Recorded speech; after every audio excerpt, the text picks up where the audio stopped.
Well, a fraction di MEP del Parlamento también tiene una opinión por lo que se trata de reunión de AVE, mañana para estipula un color fijo para la bandera de Aruba. Na visa de Baja Sina de Suerk y ta sinti que saque lo vira una decisión unánime del Parlamento.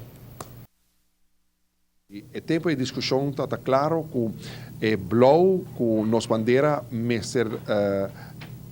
Ting, como su color, United Nations Blue, o color blauw de United Nations, para reflejar que nós, como um país em reino, forma parte da comunidade internacional de nações e o significado histórico e simbólico e também de nos bandeira como símbolo de identidade de nosso país e de nosso povo.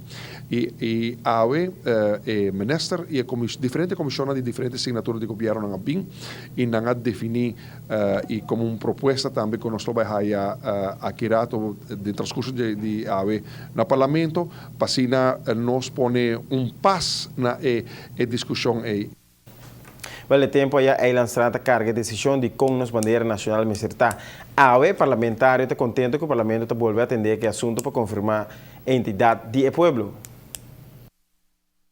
AVE haciendo justicia na historia de Aruba, Parlamento de Aruba de una forma unánime por carga lo que me viera el color, el United Nations Blue, reflejado en la bandera de nuestro país, simbolizando su significado histórico de un Aruba para como país de Reino Holandés, pero miembro de la comunidad internacional de naciones.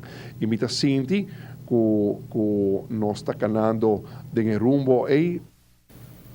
Uma outra iniciativa que o governo e o parlamento atravessam para adiante e que a Caide em Hopi Bonteira está para introduzir um sistema educativo para a escola, para ensinar muito por si mais de nossa Aruba e adultos para refrescar na memória.